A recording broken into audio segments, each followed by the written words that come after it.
Hi friends, welcome back to Beyond Game Day. Today we have Evan Williams. She is a dear friend and the beautiful wife of Carnell, better known as Cadillac Williams. He's the interim head coach at Auburn University. So let's just jump right in. Here we go. Hi Evan, how are ya? Hey, how are you? Thanks for joining me today. Thank you for having me. I know I miss seeing your face in real time sometimes. It's good. I know. It's good to see you. But this is better than nothing. Better than nothing. Better than Marco Polo, where I just ramble on about nothing. Right. That's the real thing. So, okay. So we have got a lot we need to talk about. But I want to start out by asking you so that the listeners can get a clear picture of who and, how y'all met, who you are, who he is, all those things. So your husband is Carnell Williams, better known as Cadillac Williams. Yes. And you two met when? Yes, so we met, we are college sweethearts. So we met at Auburn University, third week of class, freshman year. So that would have been 2001. So it was kind of, though, a setup between mutual friends. So when Carnell was coming in, I think back then the players all had like big brothers or like whoever their recruit was at the time. I don't know if you know this, but Carnell's recruit was Travaris Robinson. No, I did not know that. Yeah, so T-Rob was actually at the time dating. His girlfriend was one of my friends from my hometown. So she was a few years older than me. And so she was treating me as well like her little sister. And they were playing matchmaker. So I guess T-Rob had mentioned me to Carnell, and Keela, his girlfriend at the time, and they're still actually really good friends, mentioned some guy being interested. But my dad had told me when I came to school not to date anybody, particularly football players. Like literally my dad was like, I'm sending you off. Do not date any athletes. I don't want to see an athlete. I don't want to see a football player, none of that. So I wasn't really paying it any attention, but by the third week of school, I was going to say, that's 3 weeks into school. Come on. 3 weeks into school, I was... You were disobeying your dad. 3 weeks into school. I was disobeying my dad already. I mean, he ran up on me, though. I wasn't checking for sure. So I was studying in Haley Center, and he approached me, and the rest is kind of history. I will say my first impression of him, though. Now, I'm from Alabama. I do consider myself a Southern girl, but he is from North Alabama. And, all of our accents vary throughout the state. But I just remember when he started talking, I was like, this is the countryest bumpkin I have ever heard. And I just remember being like, where are you from? Like, where are you from? What is that accent? What do you have on? Now, he's going to deny this because he could not dress when I met him. Okay, he was not, nobody knew who he was at the time. He wasn't playing, but he was so sweet. And so I gave him my number, but he didn't even call me for 3 weeks. I didn't even know who he was when he finally did call. I had forgotten that we had like a little exchange numbers. And then somehow we ended up married with children in between. Look at you. Because he's smarter than he looks, I guess. He claims he was like, well, I wasn't coming to school for a girlfriend. He was like, I was coming to play ball. So he was like, I was focused on football. Somehow or another, he was able to do both of those things. So somehow, kind of give me, just because there will be some wives out here, we've got some babies that are going to go, 2001? Oh my gosh. We just date ourselves. We are old. Well, yeah, because, if you talk about 2001, we'd already been coaching for like 10 years. So I'm just saying, yes, we've dated ourselves a minute, but you're still young and cool enough. So he went on and had a pretty successful career. We'll just say it that way. It was delightful to watch him play ball.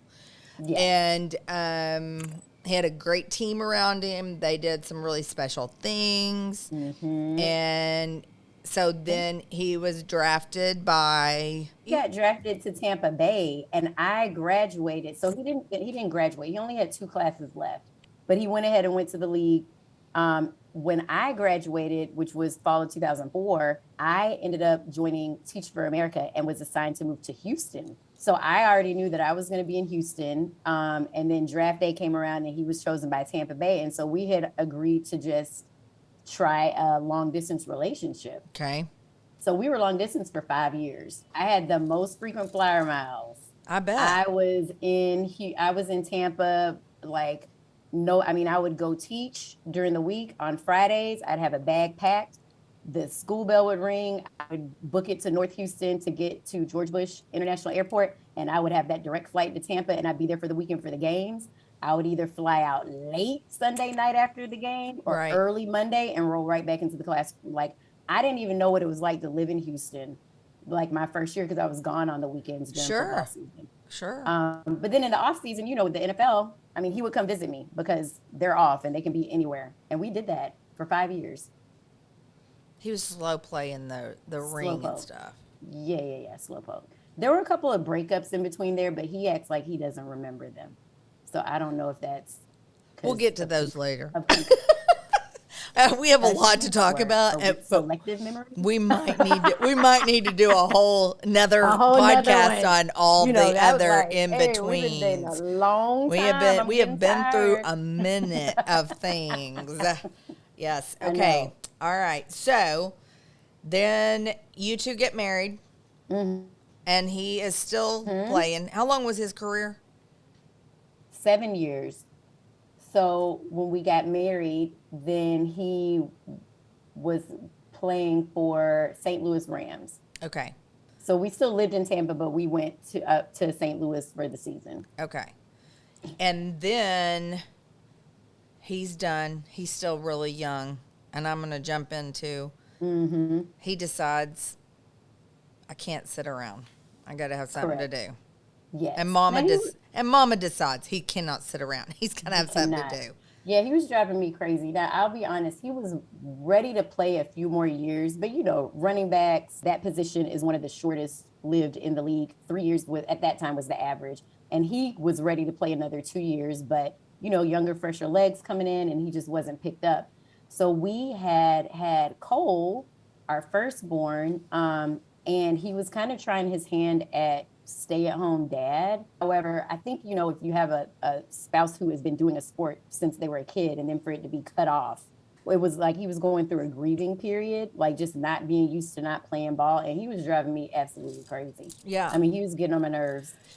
So because he was staying home with the baby, you were able to be out conquering the world, and you were Miss Insurance Woman, who I guess that's when you started your agency and did all of that during that time. Yeah, and he had actually already invested in an insurance agency, and so I was more interested in being more hands-on with it. So I was like, well, hey, you're trying to figure out what you're doing. I'll go with our business partner and manage the agency. And he was just, taking time to be a stay-at-home dad and figure out what he wanted to do next. So yeah, I was able to do that. And I do appreciate that time, that period. And that's something we tell the players all the time. And I don't think they really get it, that he was what?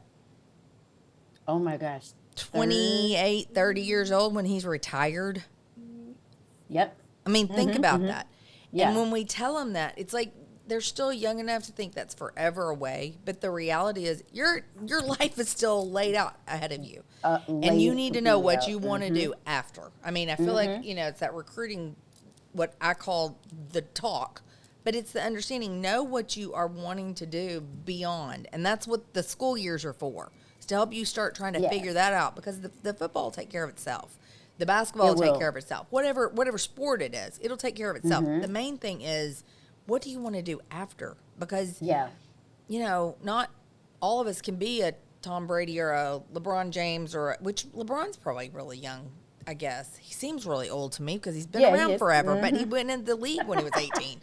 So, but, that is a whole thing that I don't think they really realize totally sometimes, that there's a whole life after. So, picking back up there, he decides staying at home dad. He's through grieving, kind of, sort of, and he's trying to figure it out. And how does that transpire? Yeah. So it looked like I said, he was kind of getting on my nerves, being at home, always talking about football on the weekends. Like when the games were starting up on Fridays, all day, Saturday, Sunday, he is literally on the phone with all his former teammates.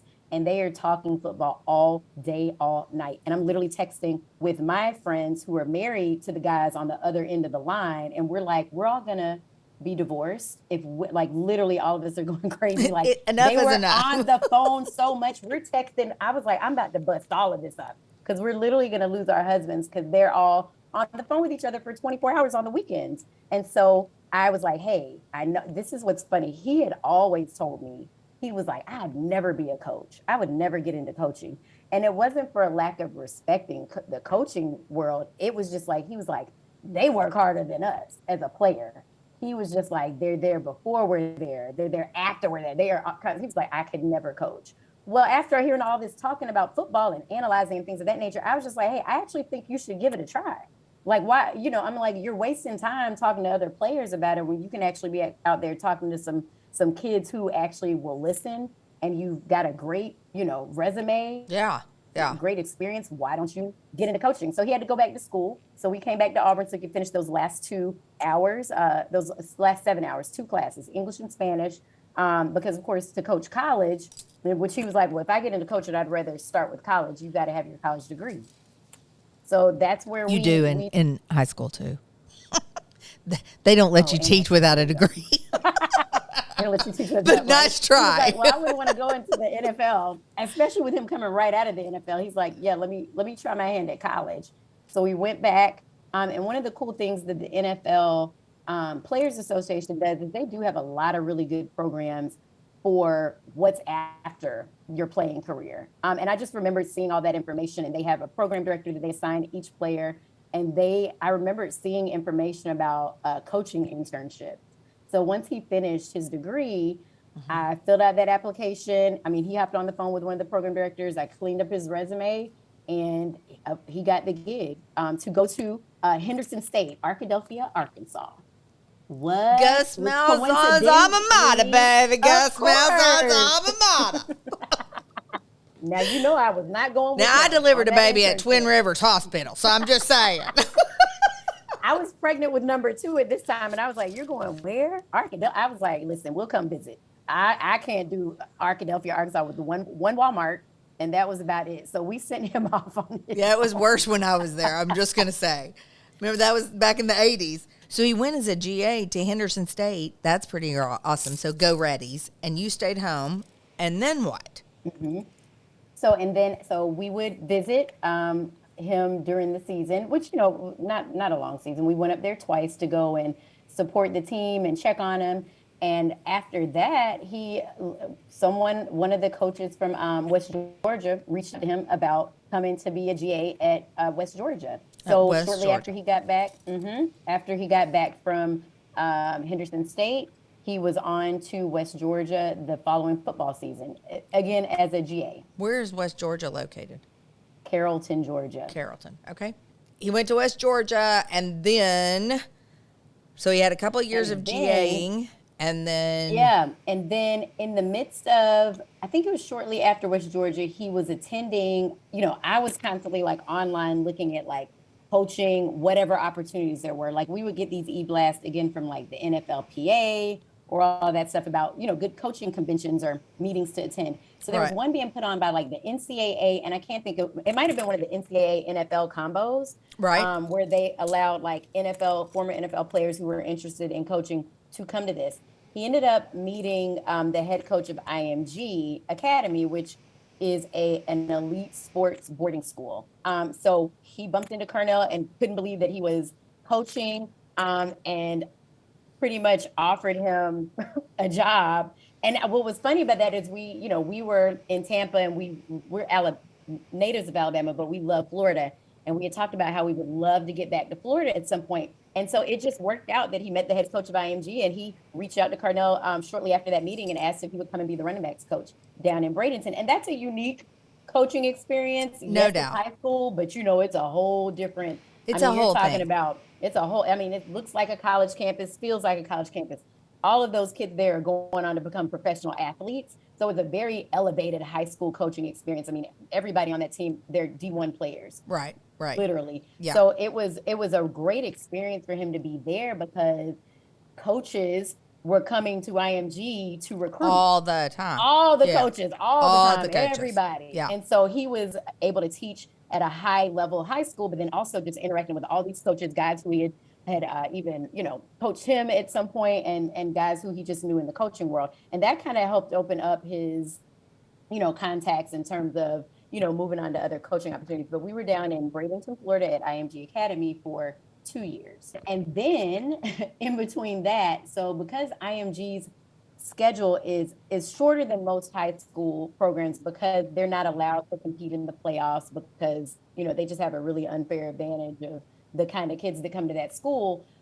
His old running back coach from Tampa Bay, Coach Logan, reached out to Carnell about in the spring coaching with the Birmingham Iron, which was, I think it was like the AFL league, you know, one of those semi-professional leagues. So the goal was, or the idea was, he would coach at IMG in the fall, but then he'd be able to go and coach Birmingham Iron in the spring, because their league is in the spring, and he'd do both. And then he's kind of getting a dabble of what's it like to coach adults, like guys who are aspiring to go pro. Right. But that was, I mean, I think everybody knows that was a very short-lived league. But in between there, he got a phone call from somebody's husband while he was literally out coaching on the field practice with the Birmingham Iron. And so he called me after, at a weird time when he normally doesn't call, and he was like, "Hey, I just got a missed call from Gus Malzahn." And I was like, "What's Gus doing calling?" We were both like, "Why would Gus be calling me?" He needs to be busy doing something. Right? For what? Like, what do you mean? And I'm like, "Well, did you call him back?" He's like, "Well, I'm about to. I'm just letting you know." He was like, "I was looking at my Apple Watch and his name popped up, and I was trying to figure out what was going on." So in the midst of him coaching at Birmingham, he gets a call from Gus.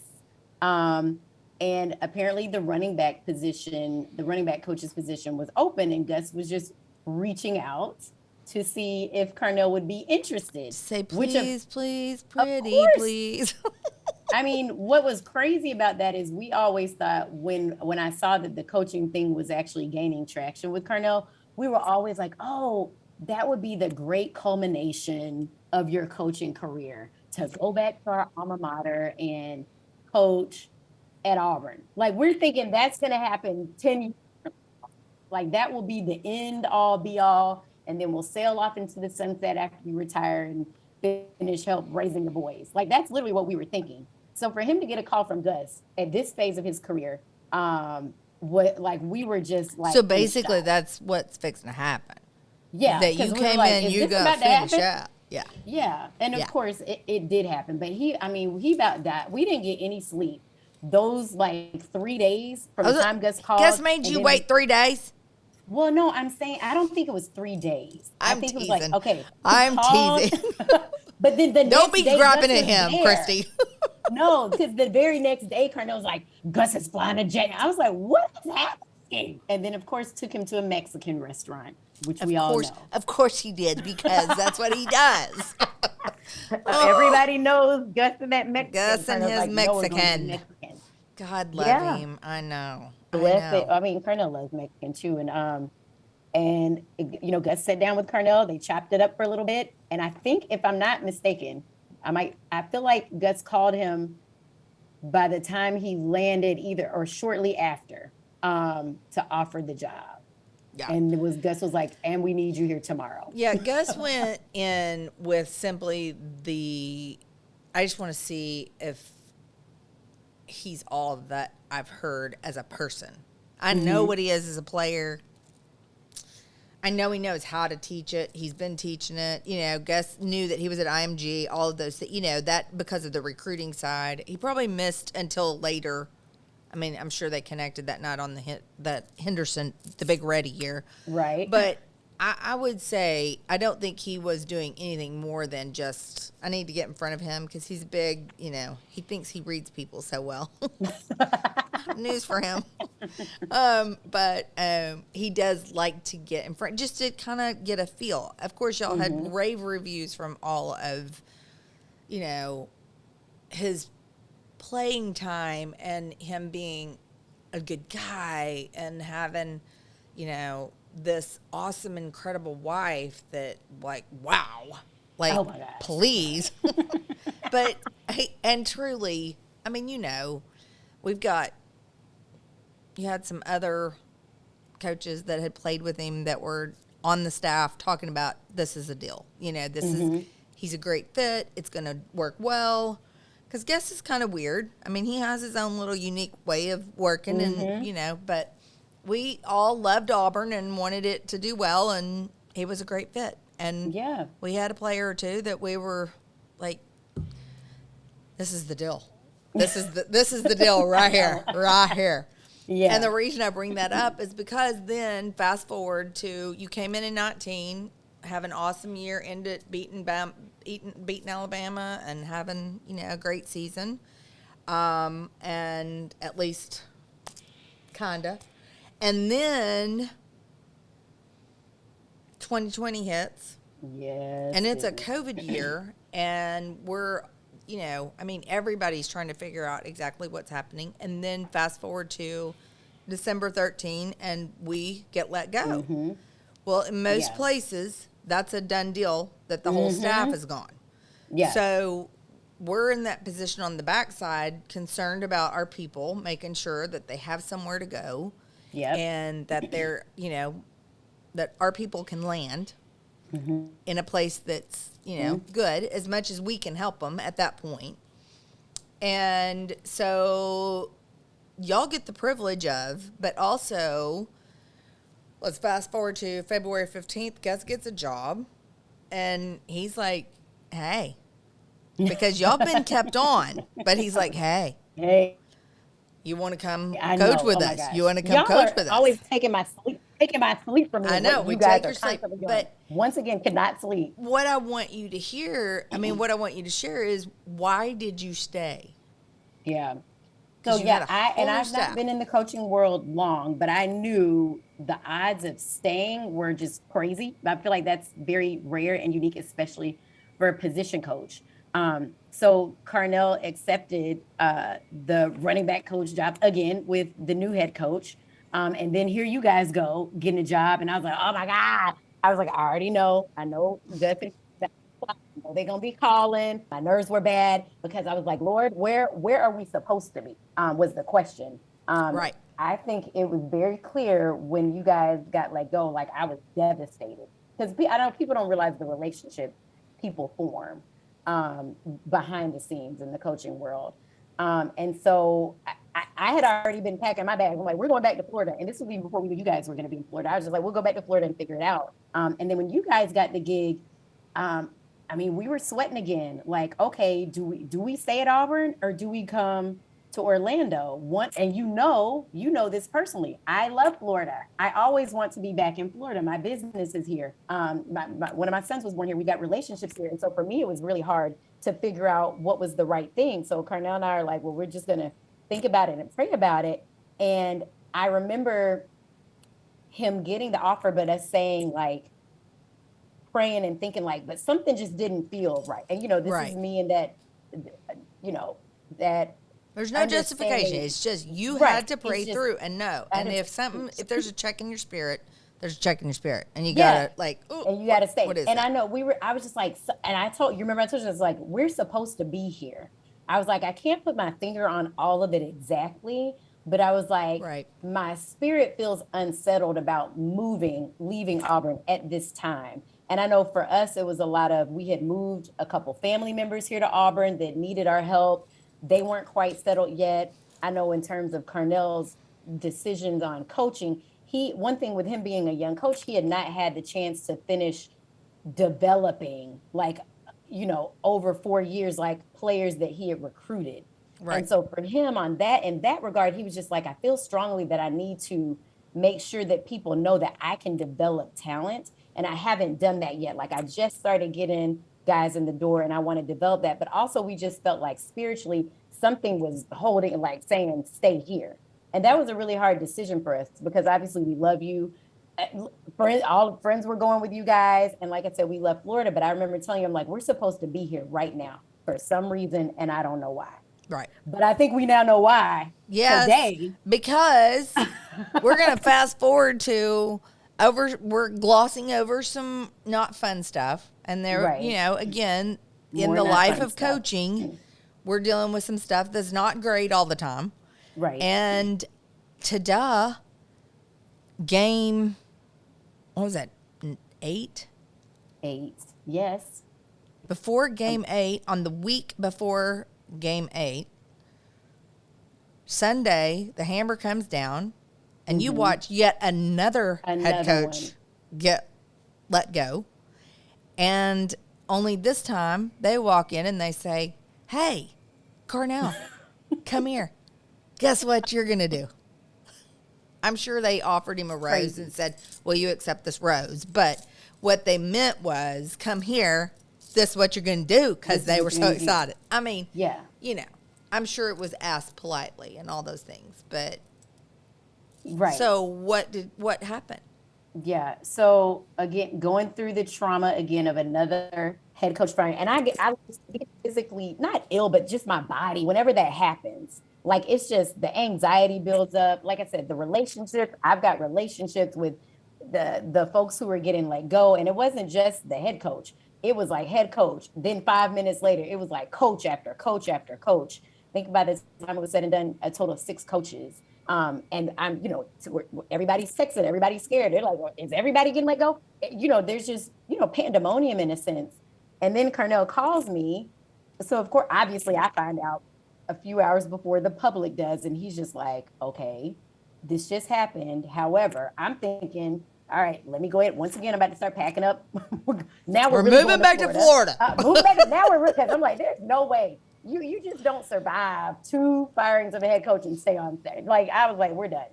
And he calls me and he's like, so I was just asked to be the interim head coach. I'm like, you what? I was like, but you were asked. And I'm like, and you said what though? What did you say? And he was like, I'm going to do it. I mean, like, just as. I mean, was there any question?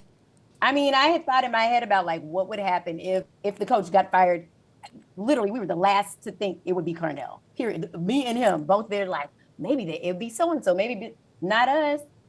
I mean, and I'm not surprised that he said yes. I just wanted to hear him explain to me what, like, that he said yes, and I needed to know his rationale. Because I'm like, okay, you've never even so much been a coordinator, let alone, and you're not even the associate head coach. You know what I mean? Like, yeah. Let alone being the interim head coach. I think it was more like shock, disbelief that he was asked, not necessarily that he said yes, because I couldn't see him turning it down. Although he did say that he initially was like, there's no way, until until the higher ups were like, no, Auburn needs you.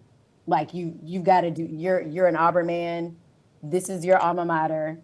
We've got to finish out this season strong. And I know I can hear like the movie music in the background. I'm getting all those Friday Night Lights, Remember the Titans, all of that. Like I feel like it was one of those, like in that moment he had to say yes. We need you. Yeah. Yeah. Right.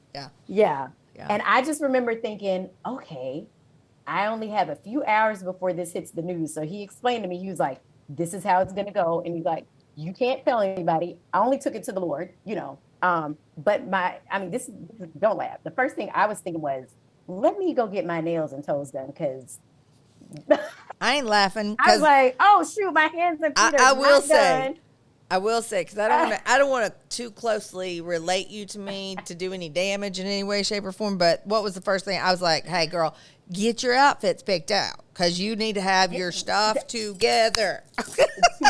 Go get your hair done. To my nail salon. And I was like, let me enjoy this calm before the storm. And I was in there just nailed, pedicure. And they were like, you usually make an appointment. I'm like, no, I need to be seen today, right now. Hands and feet need to be done. And then I'm calling my stylist, which I didn't have a stylist, but I had, one of my girlfriends was styling Carnell this season because, that was a gift that I got him for his 40th. I was like, I think this season we should, step up your attire and all that stuff. And yeah, selfishly, I was like, calling her like, girl, I'm gonna need you to send some more suits. Like, can't tell you why. I just need you to send me some clothes. I need you to be sending some more clothes than I thought. And then when the news was out, at least my nails and feet were done.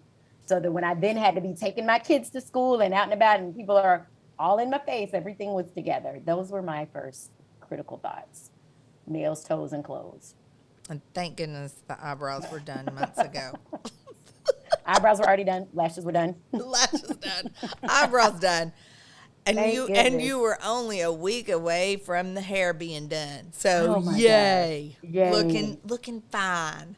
Looking Oh my goodness. good. All the important things, but it's a real thing. It is. So I don't want to go into too much of I don't want to borrow tomorrow's trouble, as the Lord says. You know, it's got enough of its own. So we'll just stick with what has been one of the funnest things that you've had up to this point in these last couple weeks. I will say I had a realization that night that it was announced that he was going to be the interim head coach. I'm like going up to the facility to check on him. That I was going up there every night. Yeah. Because I was just like, I got to check on my husband because I know him. We've been together since we were 18. I need to make sure he's hydrated, fed, and that he's getting a little mental break. And then I realized when I walked in the building, everybody was like, hey, First Lady. And I was like, First Lady? Well, I guess I am the First Lady. Shoot, let me get it together. And I realized, and I mean, he inspired me to do this as well. Like his goal was to bring the staff together, bring the players together. And, I've had some great head coaches' wives that I've You watched. really have. You really, really have. I really But anyway. have.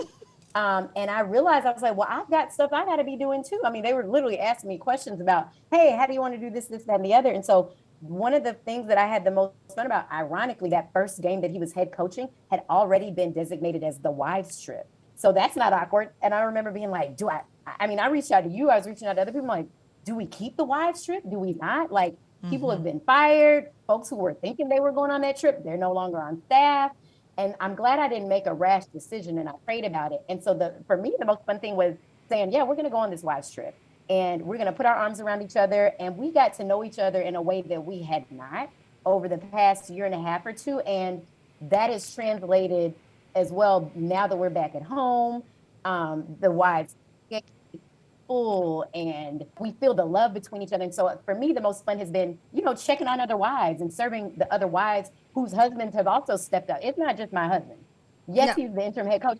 So many people have also been promoted and had to step up. And I'm not the only one whose life has changed, like everyone. But I enjoy making sure my love language is acts of service. So I love serving other people in that way. So it's just been a lot of fun to just make sure I'm checking on wives and asking what is needed and being able to serve in that capacity. I really enjoy that. So, and I'm surprised because, I can come out. I'm like, I'm not friendly like that. Although I do love her. No, you're not friendly like that.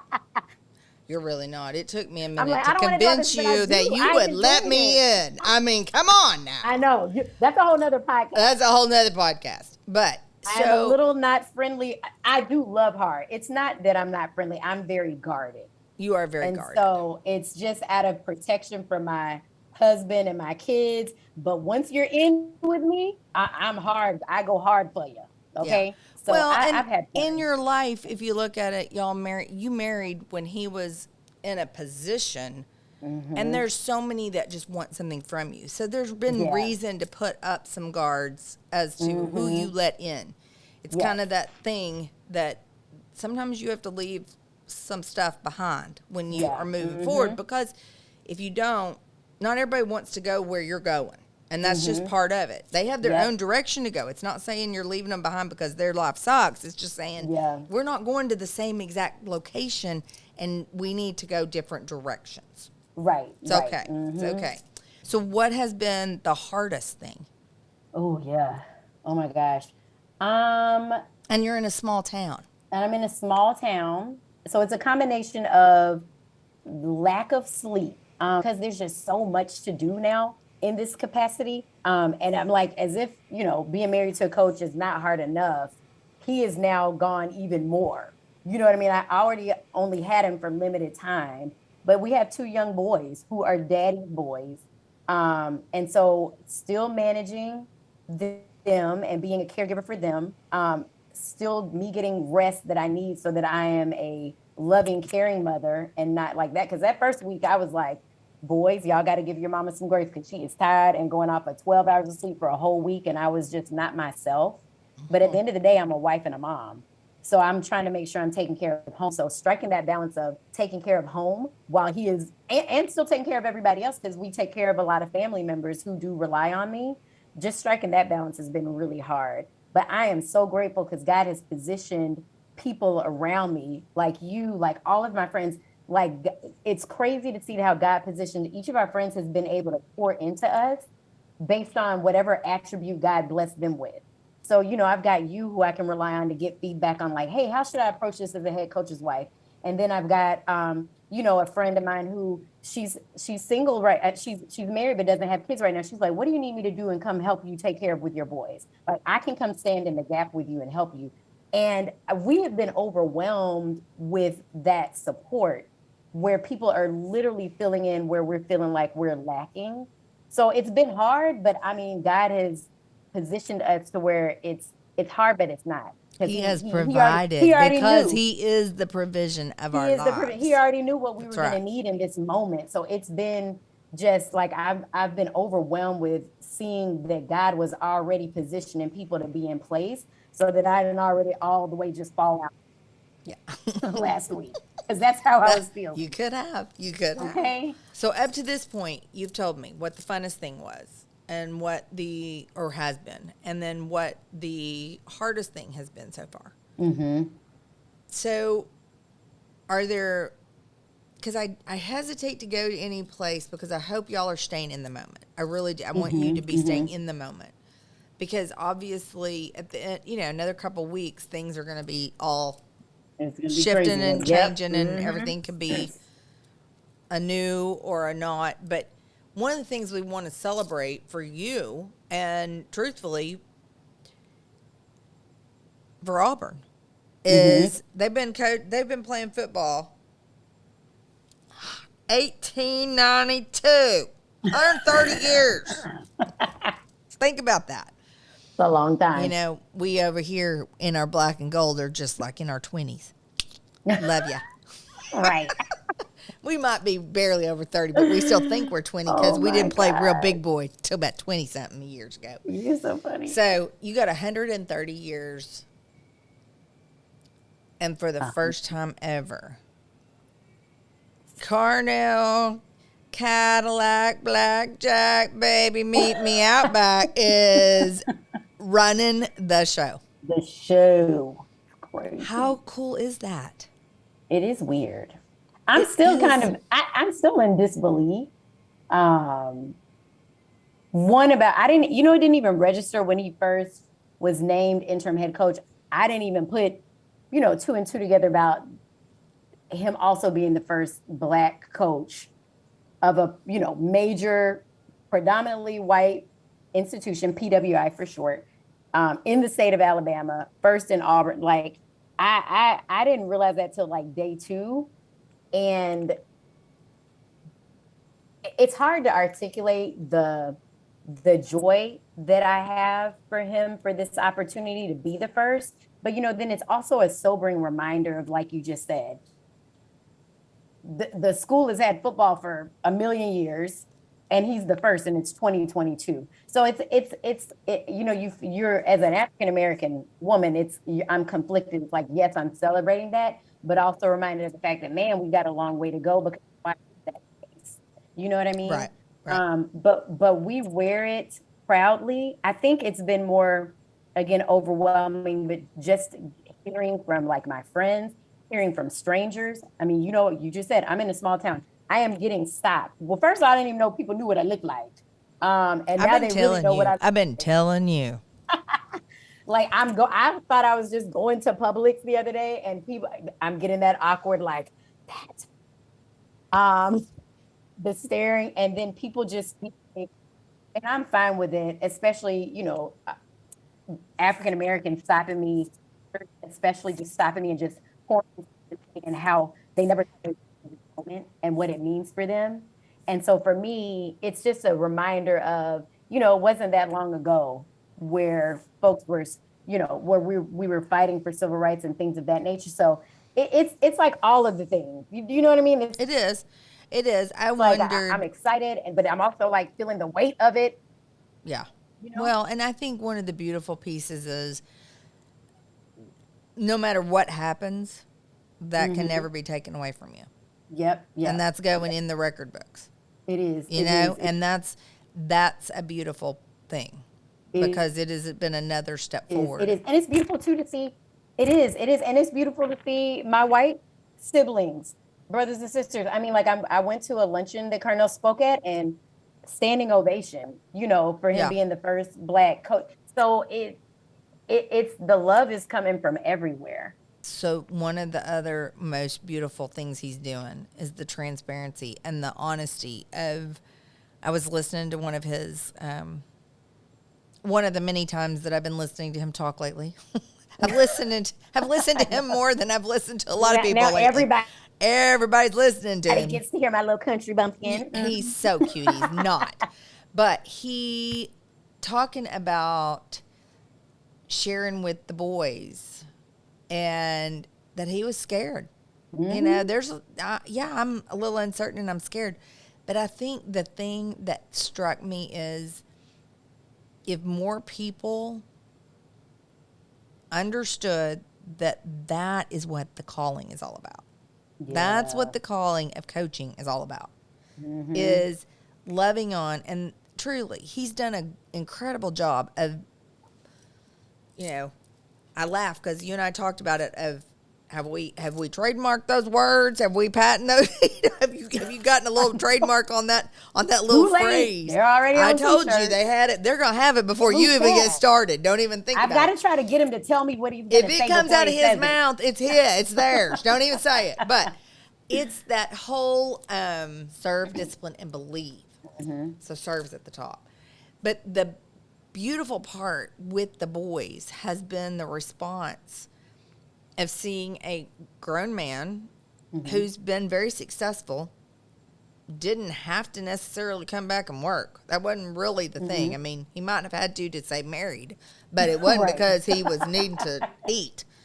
But he has then placed the importance upon what's important and what you hope that our coaches are able to communicate to these kids beyond just a quick community service project here and there, but to truly serve one another by way of being a good teammate. I mean, it's just simple things, but that is an act of service. It is an act of kindness.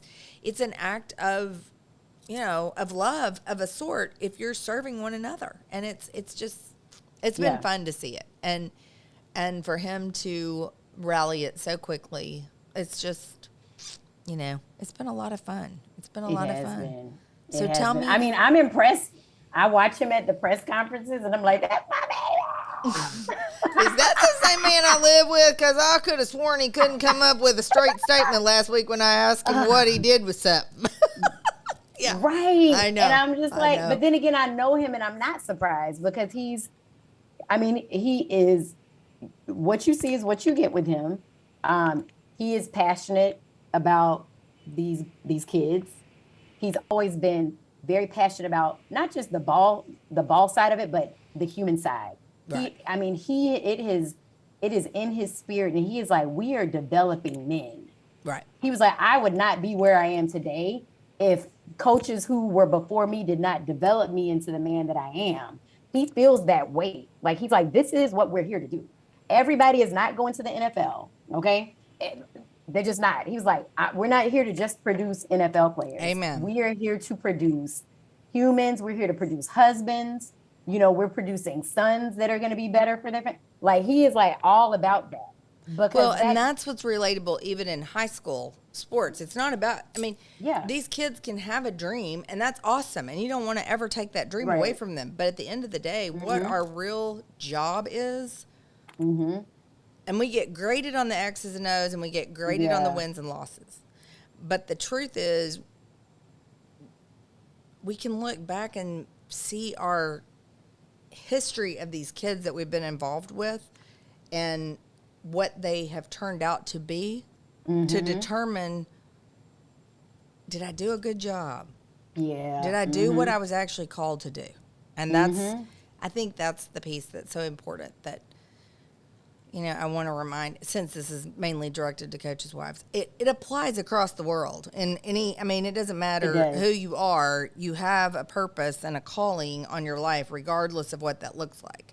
You do. And it absolutely, everybody, you have a sphere of influence. You do. And so how are you using that influence, is a big deal. So I just think it's beautiful. So let's talk one more fun thing, because you were looking awfully, I could, we have a mutual friend who coaches with me who laughs at me because I was like, she's looking pretty fly in that little. She said, I could never pull that off. I said, oh, I would. In a heartbeat, give me that jacket dress, whatever it was with that hot belt, everything else. It was beautiful. You did a great job. Thank you. You did good. You did good. And I've already seen for next week, and I said throw a jacket on and go with it. Oh yeah. Oh, I am. Thank goodness for that fast and losing that weight. I was like, well, okay, right. If we're gonna step into this interim head coach's wife, I was like, I can give the people what they want. Yes, let me come all the way with it. Yes, you can, and my boys included. Yes. I was like, got y'all's outfits ready. Mama likes this part of it. You gotta. This is the fun stuff. So yeah, Cole is 8 and Quinn is 6. And Carnell has told the story, but it is kind of funny. So when the news broke, the boys were just getting home from school. So I pulled it up, the article, and I let Cole read it. I just pulled it. I was like, hey, I need you to come read something. And he read it. He was like, Cadillac Williams, interim head coach. And he looked at me and he was like, what does this mean? And to be honest, this is my child that he's got a spirit of, he's always going to be concerned about his dad. So at first he looked at me and he's like, but is he going to get fired after this? And that's just the real trauma of that. Sure it is. Who are kids of coaches. And he looked at me teary-eyed like, oh my God, but he's going to get fired. And I was like, no. I was like, it's interim. I was like, now he we don't know what's going to happen at the end of this, but he will not get fired between now and the end of the season. These 4 games. Surely. Yeah. So Cole was like, okay, got that out the way. And he was just like, really? My 6-year-old, he don't care. That one is okay, daddy's the head coach. Great. Can you please download this video game that I've been asking you about? Moving on. That's my 6-year-old.